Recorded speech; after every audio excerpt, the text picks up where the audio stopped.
Hi, everyone. This is Bob Sorrentino from Italian Roots and Genealogy. Be sure to check out our Facebook group, our YouTube channel, and our newsletter, and our great sponsors, Abitativa Casa, Italy Rooting, and Phil Italy. And my guest today is Moreno Busato. And Moreno is from Italy. He's Italian, so I love having Italians on. And he has a great website to help us find our ancestors there. So welcome, Moreno. Thanks for being here. Hi, Bob. Thank you very much for having me here today at your podcast. I'm really happy to be here. So what I enjoy about speaking to Italians, you know your history because probably everybody's right down the road, and you could you Yeah. don't have to research your ancestry like we do. Yes. But where were you? Where's your family from originally, and where do you live now? My family is from a little village near Venice, I would say between the two provinces of Padua and Venice. This small village is called Mellaredo di Pianiga. Maybe it comes from the Latin word Mellarius. Mellarius is a place basically where there are a lot of apple trees. Okay. And the name started from the name Mellaredo took its origins. We think most of us thinks about the fact that there was a lot of apple trees in Mellaredo, as I said. And yes, I live here. My surname is Brusauro. It's a really uncommon surname because we are only 12 families in Italy with this surname. There are some Brusauros, for example, in Argentina, because at the beginning of this century, they basically emigrated abroad. Because this part of Italy, where live, the northern part of Italy, was basically poor, and so a lot of people try to find more outside Europe. And what can I say? I'm 48 years old. I live here with my family. My wife is actually from Sicily because she was born in Gela, in the province of Caltanissetta. I am an IT project manager, so I'm keen on genealogy and also on technology. And I have two wonderful children, my son, Tommaso, and my daughter, Matilda. Right, and so that's interesting about your son because you named him Tommaso, but then you found out as you were doing your research that he had was it his great grandfather was Tommaso, or second great grandfather? The second great grandfather was Tommaso, and I found that by chance, I would say, because I was searching, I was trying to find out something more on my lineage, on my paternal lineage, in 2012, and my son was born in 2012, and in that record written in italic, it was a record about the Napoleonic period in Italy. And when I saw Tommaso, very little, I understand perfectly. This is very little coincidence. But this surprised me a lot and fascinated me, and I started to build my lineage, and then during the years I've helped also my friends, also my parents, to find out and to discover more about their origins. And this is the first thing that make me feeling passionate about genealogy. Yeah, there's always something that kind of sparks us all, to get started. So I have because I've been doing a thing now. I'm going region by region and doing the origins of the names. And in the South, that I don't know as much now, but I think still a little bit. I know in my parents' era, it was almost law, I guess, that you had to name the children after the paternal grandfather and then the maternal grandmother and the paternal grandmother and all of that stuff. But I don't think in the North that was as prevalent. Am I right? Sorry, I don't. So, yeah. So let me try and explain it better. In the South, I Okay. guess the firstborn was always named. The firstborn son was always named Yeah, after the grandfather, and I that. understand. Yes, it's the same. It's the same in Italy because when I went back to my paternal lineage, I saw that Angelo and Tommaso used to were the names that they used mostly. Okay, so yeah, so it was in the north too. You know, my mother, and I've said this before a couple of times. My mother's uncle Dominic in English, but Domenico in Italian. He was the fifth son named Domenico. The four before him passed away, and they kept going till one survived. Yes, yes, yes, and it's quite the same in the north of Italy. Yes, I've seen a lot of other records with where the person I was searching for was called Tommaso. So this was the first time I saw, but I can confirm that it's absolutely the same. You know, one of the things that makes it easier for us is the fact that Italian women do not change their last name. You know, in the No, States, if you're researching somebody, I know. it gets Yes, lost. yes, yes, I know, I know. Yes. So that sparked you doing the research. But well, you said you're IT. I used to do IT for Chase. But what sparked you to create your website? And you could give us the name of the website too, if you like. Yes, I've recently launched my website because it was in July 2025. I was on holiday with my family at the beach, but I would say it was a boring holiday for some reasons. And so I started to thinking about how I could connect my passion for technology with my passion for genealogy. So I thought that I could build a website where offering services to help foreign people, mostly Americans and Australians, to discover their roots in Italy. But as I said, Bob, I've also another permanent full-time job. So basically, I don't have a lot of time. I'm genealogist after 6 p.m., I would say, or during the weekends. And so what I thought was basically who could help me in this project? And the answer was the AI. So with AI, I made a sort of assistant because I don't use AI, for example, for translating records. I know there are a lot of people. I totally understand them that use AI, for example, to translate records. But I don't use AI to translate the records. I've also seen recently an episode of your podcast where a lady show during the episode how AI could translate and you can get the sense of the record. Okay, I I'm perfectly fine with this approach, but in my website I use AI as assistant. And so what I mean when I get a new contact, an AI agent send me on my mobile phone a message with a strategy, okay, to dealing with that request, and also help me with the email replies because and as you can hear my English it is not so perfect as I would, so this is very useful for me. But for example, when it comes to translation from the original record, I transcript it into Italian, okay, because I'd like my client feels what I call the human touch of the record, because there are a lot of old words that we don't use in our current Italian language anymore.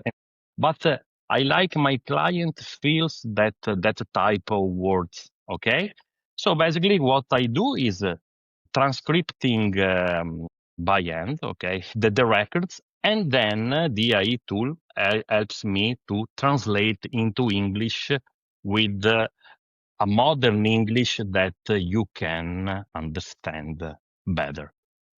Yeah, I'm trying to learn Italian, and I have to admit I'm not very good at it, but I'm trying. But to your point, the one thing that he keeps pounding into our head is passato remoto, which isn't used anymore. There are a lot of verbs and more than in English in Italian, so I understand that it's really difficult. Well, the toughest thing for I think for us is conjugating the verbs, and then the fact that you don't need to use the pronoun in front of the verb Yeah. because the verb kind of Yes. explains it. Yes. So that makes us crazy. So we don't say we have, we simply say abbiamo. Right. And then I mean English has them too, but our teacher will explain something and then they'll say, "Well, it's like this for every verb, but there are exceptions. Like this verb, for example, doesn't follow any of that. It just goes." I'm trying to think of one that comes to mind. Well, I guess yesterday, and it doesn't really.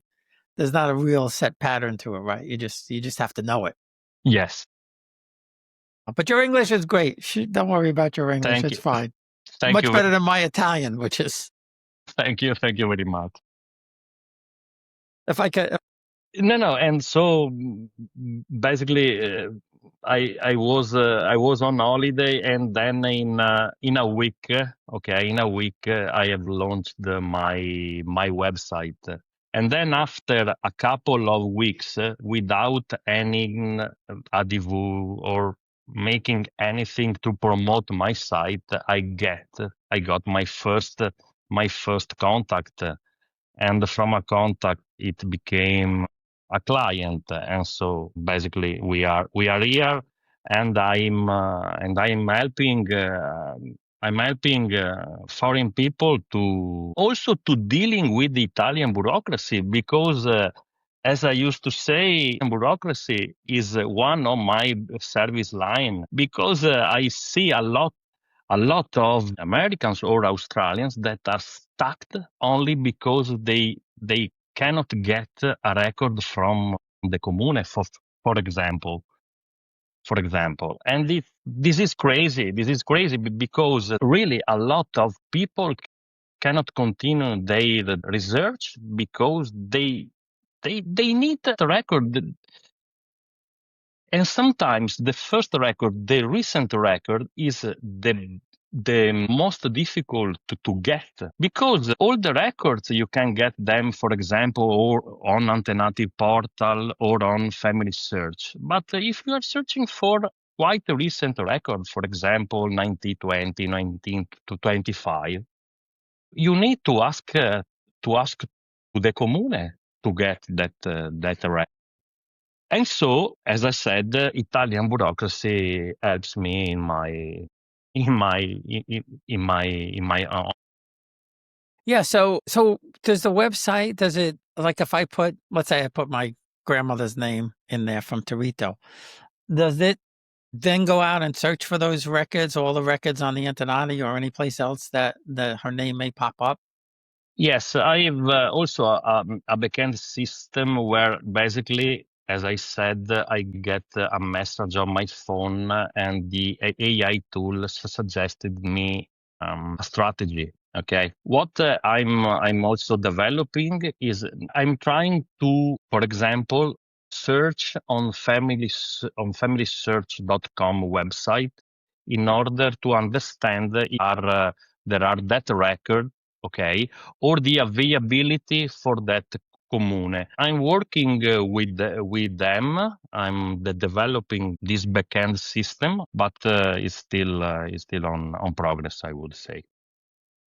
Oh no, that's great. That's great. One of the things that and some people are very, very lucky, and others, like myself, aren't so lucky because the priests don't always cooperate, is the church records. Because we could go back to 1809 or 1806, whatever it is, on the Antenati, and find it on Family Search.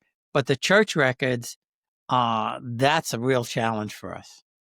You are perfectly right, Bob. I would like to tell you a story about a client of mine, an Australian lady called Patrizia, and we were. I went to the parish archive in Aviano. Aviano is in Friuli Venezia Giulia. Friuli Venezia Giulia is a region near Veneto because I'm based in Veneto. We were lucky because in the archive I found a lot of records that were moved from the parish, from the church to the archive. But if you have to go to the church talking with the priest, it's very hard. It's very hard. I know, because I had the same problems with my lineage when I had to go to my parish, to the church where my ancestors were born. And the first time the priest said me that all were destroyed, and it wasn't true. It wasn't true. I asked the archive, and they said me that it wasn't true. So I asked the priest again, and then I went there, and I found what I was looking for. Yeah. Yeah. My mother's family, like I said, is from Torito, a very small place with one church, basically a one major church. And I have, some friends there, and uh one of them is well known. He was the chief of police, and he said Don Nicola won't let us in. He won't let me in. He won't let me look at the records. And I told him, I said, because there's a lot of people from that town. I said, we'll pay. I said, we'll contribute to the church. He's just got, and he doesn't do it. And then I've talked to other people where the the priest will tell him, I can't stay with you, but go in the room and there's all the books. It's just, you have to be lucky. Yes, you have to be lucky. I know they are very busy. I know for sure. But I don't know why they don't want to cooperate with you when it comes to look at the registers and find what you are looking for. And I tell, people say, well, they're going to go to the comune in their hometown. And I tell them, make sure you find out when they're open. I says, because a lot of these towns, it's open from Tuesdays from 11 to 2, and that's it. Yes, and to avoid this, I have a strategy that helps a lot of people to get in record from the comune. And this strategy, I have also written an interesting, I hope, article on my blog about PIC email, PEC email. What are PEC email? PEC email are only in Italy, and that certified email you can send to the town hall, for example, and they must to respond to you when you send to them a Really? PIC. Yes, yes. If you look at Wow. yes, if you, and this is a way I use to help my clients.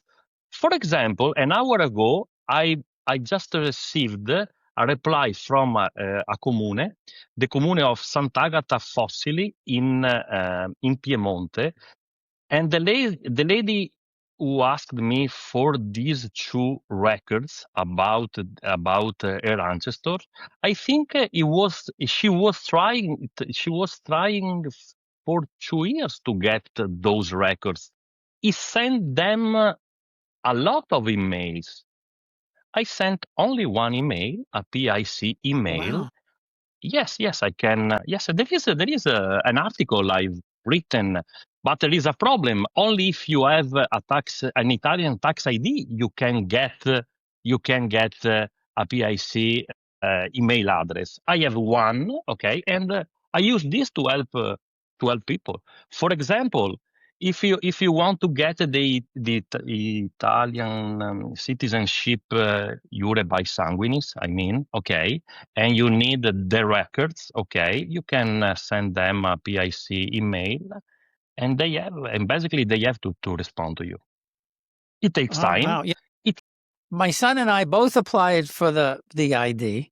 He got it, no problem, and I didn't get it. And they gave me such a hard time. I mean, I want to get the citizenship. I want to mainly get it for the kids, but they're not eligible anymore. So I don't know if I'll continue or not. But my Mhm. son does have he does have the tax ID. So I could use his tax ID. Yeah, yes, you could use that tax ID, codice fiscale, I mean, okay? Mhm. I think, okay. And with the codice fiscale, you can open, okay, an address, a PIC address, and then you can use for sure. Wow, that's great. Yeah, I had never heard of that, and I'm sure most other people. So anybody who's struggling with that, if they go onto your website and let you know, then you'll be able to get Yes, those records. yes. Simply submitting a request through my contact form on the website, and then the AI to get the request sent to me, and then in 2 or 3 business days, I send them a reply. I usually offer a free preliminary assessment, okay, basically, or a video call, or simply we send email and reply about, and I let them know what realistically we can get. Yeah, and doing this for quite some time now, and I haven't been able to hone in on it. But for example, my Piramalo and Quattro families, right? I'm sure there's a lot of documents out there Yeah. because of their stature and everything, but I can't find them. I Google and I do this and I do that. So again, something similar to that. If somebody thinks that their family may have owned land, something like that, or if they come through you, you would be able to search for some of that stuff too. Yes, I can because, for example, another place where there are a lot of documents are state archives. Every province in Italy has a state archives where there are a lot of documents. And again, I usually send them an email, okay, and asking them for a research, for a remote research, okay. And I got a lot of documents. It takes time, not so much, because I think that in a month you get a response from them, always using PIC email, as I said. Mhm. But it's absolutely useful. I live in the northern part of Italy, but I'm helping a lot of people that are looking for records in the south region, Benevento, Catania, Napoli. And what I basically do is sending emails to the commune, to the state archives, because another barrier is the language. If you talk Italian, you can follow up them by phone. You don't know how many phone calls I made with the commune clerks, or with the clerks at the state archives or the parish archives, and so on. So as I said, the Italian bureaucracy is one of my business line. That must be a real challenge from what I understand.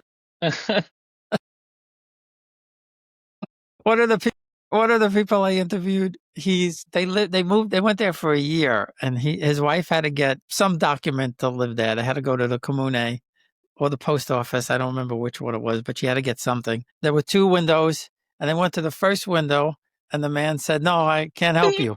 So they I went to the other window, and then they got I what they needed. see. I perfectly see. I perfectly see. Yeah. So this is real interesting because just as an example, I know that um uh try to say it the right way, but my ancestors Capeche Piccicelli, Hmm. they bought they bought the fiefdom of Capricotta from the Falcone family. So Hmm. somewhere there's Hmm. probably a record of that transaction, right? Yes. Yes. I think that transaction could be in the state archive, because when you exchange stuff like that. How can I say in English? But basically, those. We would call it a deed if it was on a house, but they bought the whole town. Yes, but I think that in the state archive you could find that kind of record. It could be. Yeah, that would be interesting because I know, and especially I know the Crotchlow family, they had transactions. We got to go to the state archive in Naples, and they showed us the oldest document from that family, which was from I think around 1150 or something. It was all in Latin. It was written in Latin back then. But they have archival of the well, they have the family coat of arms, and then they had up until I guess the late 1800s or something like that. They had the family trees all handwritten, all in these volumes. I mean, there's really beautiful stuff, you know. Yes, I know. And yeah, that was really an interesting visit. And it's for people who don't know it, the State Archives of Naples now is in an old Benedictine monastery. Really? Yeah, it was really cool, and they had a courtyard, and when you were in the center of this courtyard, there's a I think it's an oak tree, about 1,000 years old, Very beautiful. and when you're in this courtyard, you don't hear any sound from the outside world. Wonderful. Amazing.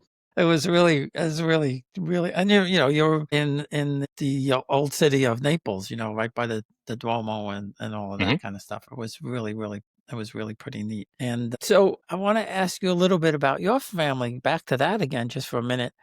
How far back have you traced your family? I've not finished my research because I've stopped in a parish in a village near here. But I need to check. But maybe 1765 last ancestors. And to get back, I need to again to go to the church and try to find on that record, but it's very time consuming, and so I've stopped for now.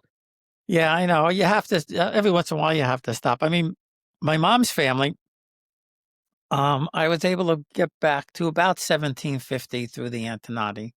And surprisingly enough, Torito, this small little town in Puglia, uh, they must have been one of the first to that they photographed the records because I'm going back 10 years now when I was researching that and everything was there as opposed to my dad's family in Naples, which there's millions and millions of records. Who knows how many records there are, Yeah, and they haven't all been indexed yet, and everything like that. My paternal grandmother was easy in that both families, luckily, are in the Libradoro.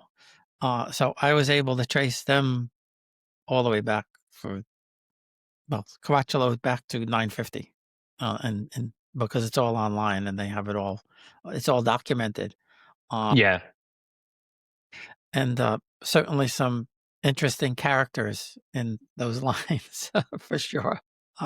But I'll tell you a funny story when we were in Massa di Soma, which is one of the where they had one of the houses. Pio Malo had one of the houses, and they took me into the courtyard. It's you know everything now is either apartment buildings, flats, or whatever. Um, and they said, "Look at that second story. Do you see the window with the balcony?" I said, "Yeah."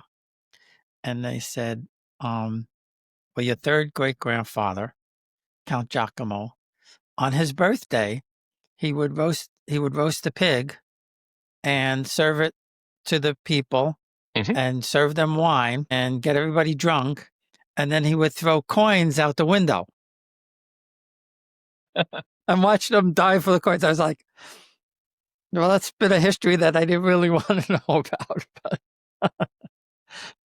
um, apparently, apparently he was a pretty decent guy, but I guess that was maybe that was his sport on his birthday or something like that. I don't know, but it was you know interesting to get that kind of thing. And you know one of the things, and you may find this true too by some of the people you talk to. Um, even if you even if your family were just regular people, or they may have had some kind of um, skill, or they may have been an artist, or they may have been a stoneworker or something like that. when you find that out, you kind of realize that you have some of the traits from these people. Yeah. Yes. Yeah. And Yeah. I interviewed one person, and she said, you know, we think you pick up the physical characteristics. She said, but you don't realize you pick up the mental characteristics too. Also, yes, yes, yes.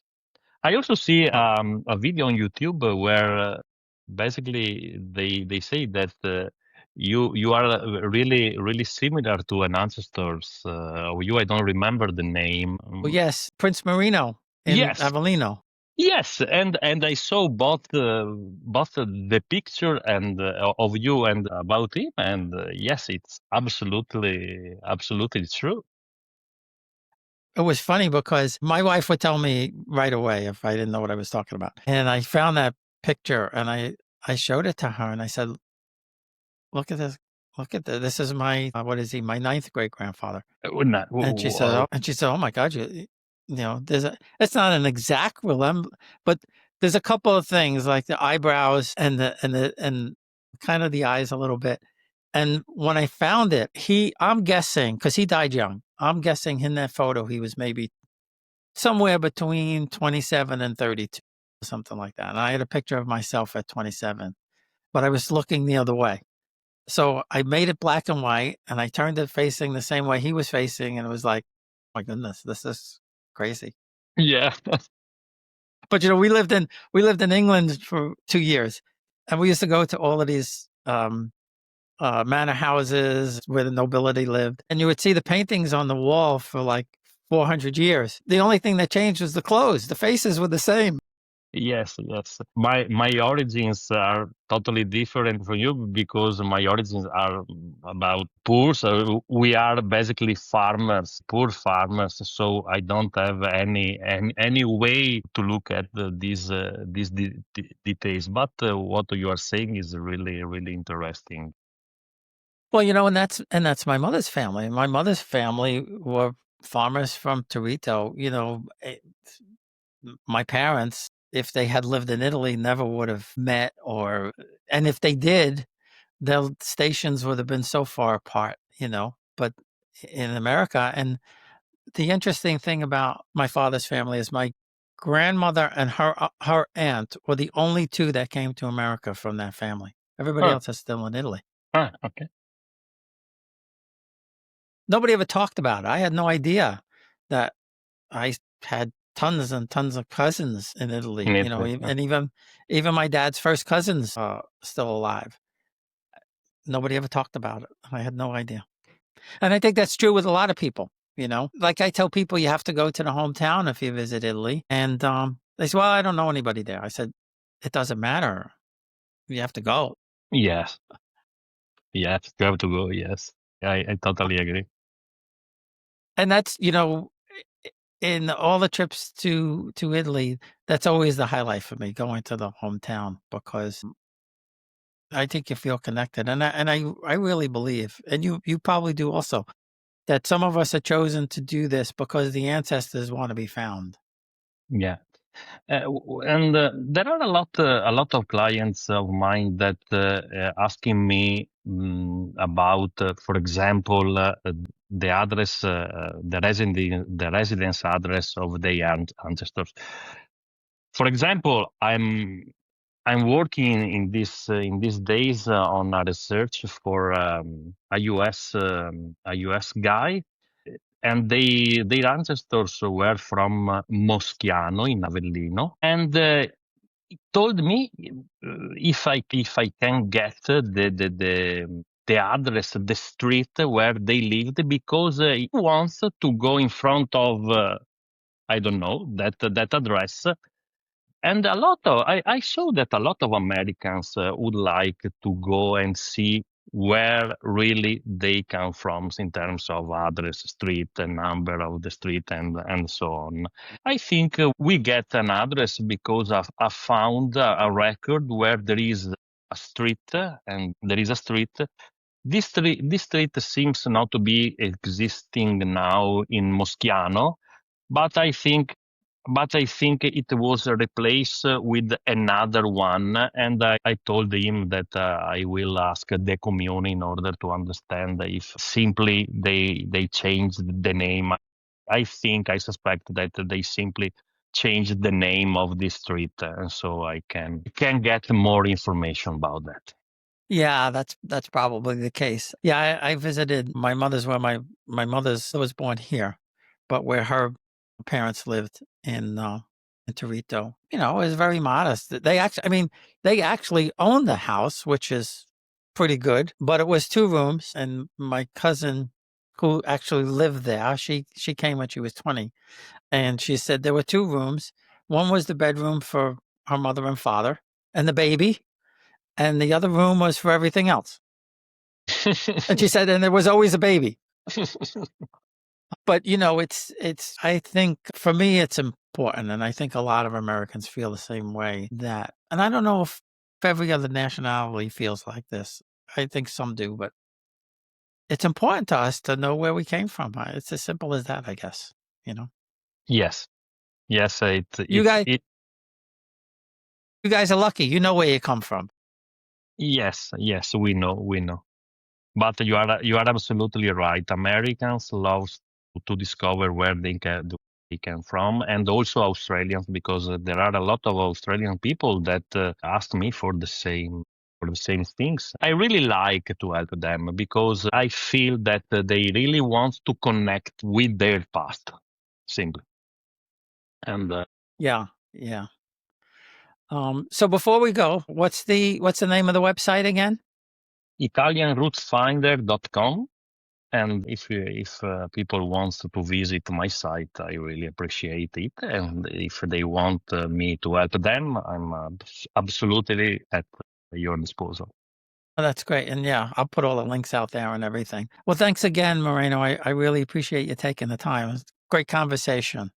Thank you very much, Bob. Thank you very much for the opportunity.